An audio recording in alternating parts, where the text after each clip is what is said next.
స్వామి ఈ కట్టమైసమ్మ దగ్గర జరిగినటువంటి సంఘటన మీ దృష్టికి వచ్చింటది. ఏంది దాని వెనుక ఉద్దేశం ఉందంటారా? అట్లా చేయాల్సిన పరిస్థితి ఎందుకు వచ్చింది? మీకు తెలుసు మొన్న సాయంత్రము దాదాపుగా 8-8:30 ప్రాంతంలో ఒక హెవీ ట్రాఫిక్ ఉన్నటువంటి రోడ్లో ఒక ప్రైమ్ టెంపుల్ మల్కాజ్గిరిలో కట్టమైసమ్మ దేవాలయం అంటే మంకలమ్మ గుడి దేవాలయం తర్వాత నేరేడ్మెట్టు కట్టమైసమ్మ గుడి ఈ రెండు చాలా ఫేమస్. అంత జనసాంద్రం ఉన్నటువంటి ప్రాంతంలో ఒక వ్యక్తి కర్ణాటక నుంచి వస్తాడు. కొంతకాలం క్రితం ఇక్కడ ఏదో కొత్తిమీర కరేపాకు అమ్ముకున్నట్టు యాక్టింగ్ చేస్తాడో మరి కొంత కాలం గడుపుతాడు.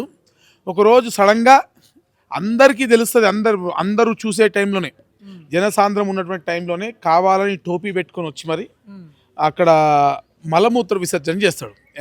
ఇద్దరు మనుషుల్ని వెంట వేసుకొని వచ్చి మరి అంటే నేను ఏమంటున్నా అంటే ఇది ప్రీ ప్లాన్డ్ మోటివేటెడ్ యాక్టివిటీ. ఎవరైతే ఈ యొక్క కార్యక్రమాన్ని చేసిండో అతను పిచ్చివాడు అని చెప్పి పోలీసు వాళ్ళు చెప్తున్నారు. ప్రతిసారి కూడా గత 2 సంవత్సరాలుగా వరుస క్రమంలో భాగ్యనగరం చుట్టుపక్కల కూడా జరుగుతున్నటువంటి అనేక ఆలయాలపైన దాడికి, అది శంషాబాద్ కానివ్వండి, బాలాపూర్ కానివ్వండి, రాంపల్లి కానివ్వండి, కీసర్ కానివ్వండి, ముచ్చాలం గుడి కానివ్వండి, మల్కాజ్గిరి కానివ్వండి, ప్రతి దేవాలయంలో కూడా ప్రతిసారి ఇదే ప్యాటర్న్. ఒక వ్యక్తి వస్తాడు, అక్కడ మోటివేటెడ్గా క్లాసెస్ తీసుకుంటారు.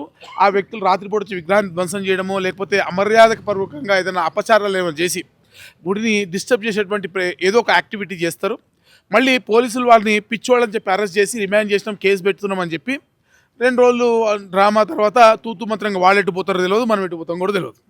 ముచ్చాలమ్మ గుడి కేసులో మరి మేము దాదాపు 10,000 మంది పైతో ర్యాలీ తీసిన తర్వాత మా మీద అటెంప్ట్ టు మర్డర్ కేసులు పెట్టిరు. మేము నిరసన వ్యక్తం చేస్తే మా మీద అటెంప్ట్ టు మర్డర్ కేసులు పెట్టిరు. స్పెషల్ ఇన్వెస్టిగేషన్ టీమ్స్ ఎస్ఐటీని పెట్టిరు. ఎస్ఐటీని పెట్టిన తర్వాత మరి మా మీద నిరసన వ్యక్తం చేస్తున్న మా మీద కేసులు పెట్టిరు తప్ప అక్కడ హోటల్ లాడ్జ్లో ఒక 40-50 మంది ఆంబోతులని అక్కడ మేపుతూ అక్కడ వాళ్ళని బ్రెయిన్ వాష్ చేసి వాళ్ళని రోడ్లపైకి వదిలినటువంటి సంస్థ ఎవరైతే ఉందో వాళ్ళ మీద చర్యలు తీసుకోలేదు. నేను ఏమంటున్నా అంటే ఇదే ప్యాటర్న్ కంటిన్యూస్గా అవుతున్నప్పుడు, ఇదే మోడస్ ఆపరెండి కంటిన్యూస్గా సిటీ చుట్టూ అవుతున్నప్పుడు దీని అర్థం ఏంటంటే ఇది కావాలని మోటివేటెడ్గా ప్రీమెడిటేటెడ్గా జరుగుతోంది. ఎవరైతే చేస్తున్నారో వ్యక్తులు వాళ్ళు కేవలం బ్రెయిన్ వాష్ చేయబడి ఒక టూల్ లాగా వాడబడుతున్నారు. వెనక పెద్ద సంస్థలు ఏవో ఉన్నాయి. అవి బంగ్లాదేశ్లా, రోహింగ్యాలా, పాకిస్తాన్లా, లేదా ఏదైనా పొలిటికల్ పార్టీయా, లేదా దేశ వ్యతిరేక శక్తులా అనేది తేల్చాల్సింది తెలంగాణ రాష్ట్ర ప్రభుత్వం. వరుసగా 2 సంవత్సరాలుగా ఇన్ని సంఘటనలు జరుగుతున్నా, హిందువులపై దాడి జరుగుతున్నా, హిందూ దేవాలయాలపై దాడి జరుగుతున్నా ఈ రాష్ట్ర ప్రభుత్వం ముద్దు నిద్రపోతుంది. హోంమంత్రిగా ఉన్నటువంటి రాష్ట్ర ముఖ్యమంత్రి గారు ఈరోజు ఇన్ని సంఘటనలు ఏ ఒక్క సంఘటన వెనుక కూడా పూర్తిగా దర్యాప్తు చేయించి అనేక ఇన్వెస్టిగేటివ్ ఏజెన్సీస్ ఉన్నాయి ఇక్కడ, వాటిని ప్రతిపక్షాలపైన నిఘాకి వాడుతున్నటువంటి ముఖ్యమంత్రి గారు మరి అసలు కారణం ఎవరు, దీని వెనుక సూత్రధారులు ఎవరు చెప్పట్లేదు, ఇప్పటివరకు కూడా తేల్చట్లేదు. స్వామి ఇలాంటి సంఘటనలు జరుగుతున్నాయి ముత్యాలమ్మ గుడి, మీరు చాలా చెప్పారు. ఇప్పుడు కట్టమైసమ్మ అసలు ఏం చేయదలుచుకున్నది ఇట్లా చేసి అనేది ప్రధానంగా ఇది ఒక మోడస్ ఆపరెండి. అంటే జనరల్గా ఇవన్నీ మనం అర్థం చేసుకోవాలంటే మనకి ఇంటర్నేషనల్ జియో పాలిటిక్స్ అర్థం కావాల్సిన అవసరం ఉంది. మీరు ప్యాటర్న్ చూసుకుంటే దేశం వ్యాప్తంగా కానీ లేకపోతే ఇంటర్నేషనల్ బోర్డర్లో కొన్ని కంట్రీస్ ఏజెన్సీస్ ఏవైతే స్థిరంగా డెవలప్ అయి ప్రోగ్రెసివ్గా ఉన్నటువంటి కంట్రీస్ని కానీ ప్రాంతాలను కానీ డిస్టర్బ్ చేసుకునేటువంటి ప్రయత్నాలు చేస్తూ ఉంటారు. ఫర్ ఎగ్జాంపుల్ నేపాల్లో ఏ విధంగా జరిగిందో, బంగ్లాదేశ్లో ఏ విధంగా జరిగిందో, ఇండియాలో కూడా డిఫరెంట్ పార్ట్స్ అంటే మోడీ గారి ప్రభుత్వాన్ని డిస్టర్బ్ చేయాలనో, లేదా మత సామరస్యాన్ని దెబ్బతీయాలనో, లేదా వాళ్ళ ప్లాన్డ్ యాక్టివిటీస్ ఇంకో మోడల్స్ కూడా ఉంటుంది. ఏంటంటే ఇటువంటి యాక్టివిటీ చేసినప్పుడు లోకల్గా ఉన్నటువంటి మాప్స్ ఏ విధంగా రెస్పాండ్ అవుతున్నాయి, రేపు ఏదైనా మేజర్ యాక్టివిటీ తీసుకున్నప్పుడు ఇక్కడ ఉన్నటువంటి రెసిస్టెన్స్ ఏ విధంగా ఉంటుంది, ఇది ప్లాన్ చేసుకోవడానికి డిఫరెంట్ మెకానిజమ్స్ ఉంటాయి. ఈ టెర్రరిస్ట్ యాక్టివిటీస్ లేకపోతే ఈ యాంటీ సోషల్ ఎలిమెంట్స్ ఎవరైతే ఉంటారో వీళ్ళ మోడస్ ఆపరెండి ఇవన్నీ కూడా ఇది ఒక జస్ట్ ఏమంటారు దాన్ని పోకింగ్ పాయింట్ అనమాట. పోక్ చేస్తే ఈ ఏరియాలో ఈ రీజన్లో ఎటువంటి రెసిస్టెన్స్ వస్తుంది, దాన్ని బట్టి మేజర్ యాక్టివిటీ ప్లాన్ చేసుకుందాం అనేటువంటి ఒక ఆలోచనలు. ఇవన్నీ మీకు నాకు కొత్త ఏమో కానీ పోలీస్ డిపార్ట్మెంట్కి, సిఐడికి, సిబిఐకి వీళ్ళందరికీ ఇన్వెస్టిగేటివ్ ఏజెన్సీస్కి కొత్త ఏం కాదు. కాకపోతే ఇక్కడ మనం అందరం కూడా గమనించాల్సిన విషయం ఏంటంటే వరుస క్రమంలో ఇన్ని సంఘటనలు జరుగుతున్నా కూడా తెలంగాణ రాష్ట్ర ప్రభుత్వం ఏం చేస్తుంది? ముచ్చాలమ్మ గుడి సందర్భంలోనే మనం చెప్పినాం, మా మీద కేసులు పెట్టిన మమ్మల్ని జైలుకి పంపించండి, కానీ అసలు సూత్రధారులు ఎవరో తేల్చండి అని చెప్తే ఈ రోజు వరకు కూడా తేల్చలేటువంటి పరిస్థితి. ఎస్ఐటీ వేయాల్సింది ఎవరిపైన?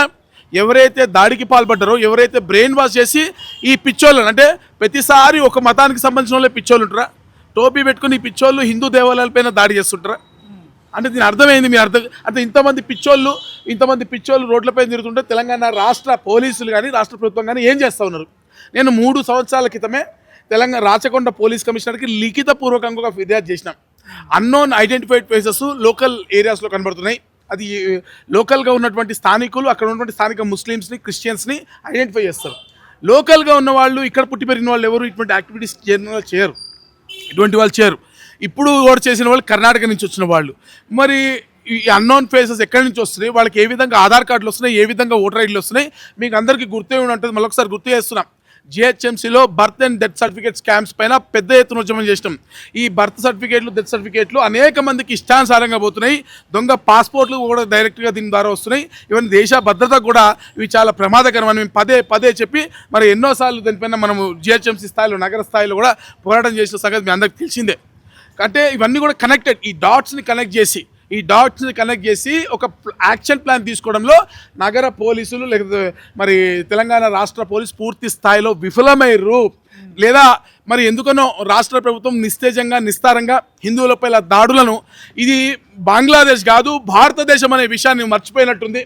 కేవలం ఒక వర్గానికి మాత్రమే కొమ్ము కాస్తూ ఈ రాష్ట్ర ప్రభుత్వము హిందువులపై జరిగేటువంటి దాడులను మరి వాళ్ళు ప్రోత్సహిస్తున్నట్టుగానే ఉంది ఇది చూస్తుంటే. అందుకే మేము డిమాండ్ చేస్తాం. నిన్న జరిగినటువంటి ధర్నాలు, మేము గుడి ముందు చేసిన ధర్నాలు కూడా మేము అడిగింది ఒకటే, మీరు వేయాల్సింది ఎస్ఐటి మా మీద కాదు, నిరసన చేసే వ్యక్తులపైన ఎస్ఐటి వేయడం కాదు. ఎవరైతే ఈ ఆపరేషన్ చేస్తున్నారో దీనిపైన సిట్టేసి లోతుల్లోకి వెళ్ళి మూలాల్లోకి వెళ్ళి ఇన్వెస్టిగేట్ చేయాలి. లేకపోతే ఈ సంఘటన నిన్న ముచ్చాలమ్మ గుడిలో జరిగింది, ఈరోజు కట్టమైసమ్మ గుడిలో జరిగింది, రేపు ఇంకో సంఘటన జరుగుతుంది. ఖచ్చితంగా ఇది ఆగేది కాదు, ఇది కంటిన్యూ అయితేనే ఉంటుంది. ఇది ఆగాలి అంటే మీరు ఒక ఎస్ఐటీ చేయాలి, డీప్గా ఇన్వెస్టిగేట్ చేయాలి, అసలు సూత్రధారులను పట్టుకోవాలి. దీని వెనుక పెద్ద కుట్ర దాగి ఉంది. మీకు చేత కాకపోతే రాష్ట్ర ప్రభుత్వానికి కేంద్ర ప్రభుత్వ సలహా తీసుకోండి, సహకారాన్ని తీసుకోండి.